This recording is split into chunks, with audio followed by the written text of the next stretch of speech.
அபி, ராகவ் 2 பேருமே சேர்ந்து படுத்துட்டு இருக்காங்க. அப்ப ராகவ் யோசிக்கிறாரு. கண்டிப்பா நான் லாவண்யாவ கூட்டிட்டு மும்பைக்கு போவேன். உன்னால என்ன பண்ண முடியுமோ பண்ணிக்கோ அப்படின்னு சொல்லிட்டு யோசிச்சுட்டு இருக்காரு. அப்படியே பார்க்குறாங்க அபி. கண்டிப்பா நான் போக விட மாட்டேன் அப்படின்னு சொல்லிட்டு அவங்க ஒரு பக்கம் யோசிச்சுட்டு இருக்காங்க. அங்கேருந்து முரளி அப்படியே வராரு. சுந்தரியை கூப்பிட்டு பேசுறாரு.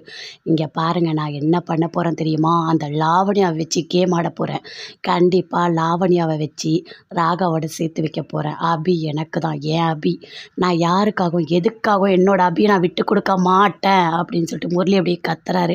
சரி சரி, நீ கத்தாத, நீ என்ன பண்ணுறியோ பண்ணு, ஆனால் பிளான் எல்லாம் கரெக்டாக பண்ணு அப்படின்னு சொல்லிட்டு சுந்தரி சொல்கிறாங்க. எல்லாமே நான் பார்த்துக்கிறேன், லாவண்யா இங்கே வருவா, வந்தவனையும் அவகிட்டேயும் நீங்கள் சொல்லுங்கள் அப்படின்னு சொல்கிறாரு. நான் பார்த்துக்கிறேன், என்னால் முடிஞ்சதெல்லாம் நான் பண்ணுறேன் அப்படின்னு சொல்லிட்டு சுந்தரி சொல்கிறாங்க. 2 பேருமே சேர்ந்து அப்படியே பிளான் போடுறாங்க. லாவண்யா வராங்க. வந்தவொடனே பாட்டி எல்லாருமே இருக்காங்க. அப்போ லாவண்யா பேசுகிறாங்க. எப்படி இருக்கீங்க பாட்டி? நான் அன்றைக்கி ஏதோ ஒரு கோவத்தில் தெரியாமல் நான் அப்படி பண்ணிட்டேன், என்னை மன்னிச்சிடுங்க பாட்டி அப்படின்னு சொல்கிறாங்க. அனு ரூமில் இருக்காங்க. அப்படியே புக்கு படிச்சுட்டே இருக்காங்க. அங்கேருந்து ஆகாஷ் வராரு. என்னங்க உங்களுக்கு தூக்கமே வரலையா அப்படின்னு சொல்லிட்டு கேட்குறாரு. இல்லை இல்லை, அதெல்லாம் ஒன்றும் இல்லை அப்படின்னு சொல்லிட்டு இருக்காங்க. ஆமாம், நீங்கள் எதுக்கு ஒரு மாதிரி ஃபீல் பண்ணிகிட்டே இருக்கீங்க? உங்களை சந்தோஷமாக இருங்க நான் சொன்னேன், ஆனால் நீங்கள் கேட்குற மாதிரியே தெரில, எப்பவுமே ஏதாவது ஒன்று நினச்சி யோசிச்சுட்டே தான் இருக்கீங்க அப்படின்னு சொல்லிட்டு ஆகாஷ் சொல்கிறாரு. அப்படியே பார்க்குறாங்க. இல்லை, எனக்கு ரொம்ப கஷ்டமாக இருக்குது. ஏன் ராகவ் இப்படி நடந்துக்கிறாரு? அபி பாவம் எப்படி ஃபீல் பண்ணுறா தெரியுமா?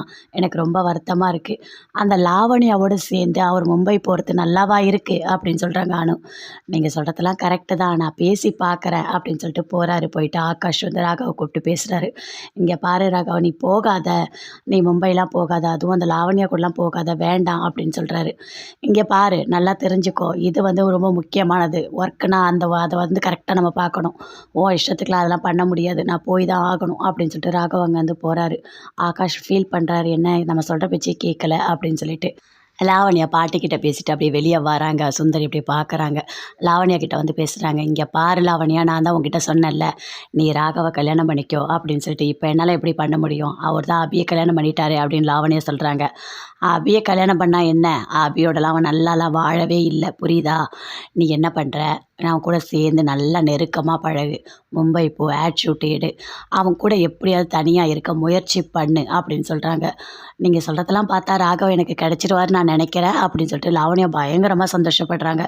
கண்டிப்பாக அவன் உனக்கு கிடைப்பான், புரியுதா? நான் என்ன சொல்கிறேன்னா அப்படியே கேளு, உனக்கு நான் இருக்கேன் அப்படின்னு அப்படி சொல்கிறாங்க. சரி அப்படின்னு சொல்லிட்டு ஹக் பண்ணிக்கிறாங்க. ஹக் பண்ணிக்கிட்டு ரொம்ப சந்தோஷமாக லாவண்யா அங்கேருந்து போகிறாங்க. லாவண்யா யோசிக்கிறாங்க. ஏதாவது ஒரு பிளான் போட்டு எப்படியாவது ராகவை தனியாக வர வைக்கணும், நம்ம கூட நைட்டு தங்க வைக்கணும் அப்படின்னு சொல்லிட்டு பிளான் போடுறாங்க. நல்லா தூங்கிட்டு இருக்காரு ராகவ், தூங்கிட்டு இருக்காரு, அபியும் தூங்கிட்டு இருக்காங்க. அப்போ நைட்டு ஃபோன் அடிக்கிறாங்க. அப்படியே பார்க்குறாரு, அப்படியே எழுந்து எடுக்கிறாரு, அட்டன் பண்ணி பேசுகிறாரு. யார் அப்படின்னு சொல்லிட்டு. நான் தான் லாவண்யா பேசுகிறேன், இங்கே யாருனே தெரில, நான் தனியாக இருக்கேன், எல்லாரும் சேர்ந்து வீட்டான கல்லை தூக்கி அடிக்கிறாங்க, எனக்கு பயமாக இருக்குது, நீ உடனே வா அப்படின்னு சொல்லிட்டு கூப்பிடுறாங்க. என்னது கல்லால் அடிக்கிறாங்களா? இரு நான் வரேன் அப்படின்னு சொல்லிட்டு அப்படியே உடனே கிளம்பி போகிறாரு. அப்படியே பார்க்குறாங்க அபிக்கு பயங்கரமாக கோவம் வருது. அப்போ லாவண்யா ஃபோனை கட் பண்ணிட்டோடனே பயங்கரமாக சந்தோஷப்படுறாங்க. என்ன ராகவ், என்னை காப்பாற்றுறதுக்காக நீ வரியா? கண்டிப்பாக நீ எனக்கு தான். உன்னை யாருக்காகவும் எதுக்காகவும் நான் விட்டு கொடுக்க மாட்டேன். அந்த அபியை கல்யாணம் பண்ணிட்டா நான் விட்டுருவேனா? உன் மேலே எவ்வளோ ஆசை வச்சுருக்கேன் தெரியுமா? உன்னை அடையாமல் நான் விட மாட்டேன். சுந்தரி அவங்க சொன்ன மாதிரி எல்லாமே நான் கரெக்டாக பண்ணுவேன். உன்னை என் பக்கம் இழுக்க என்னென்ன பண்ண முடியுமோ எல்லாமே நான் பண்ணுவேன். நீ வா, வந்த உடனே நான் பார்த்துக்கிறேன் அப்படின்னு சொல்லிட்டு சந்தோஷமாக இருக்காங்க. ராகவ் போகும்போது அப்படியே பார்க்குறாங்க. அப்படி கோவமாக வருது.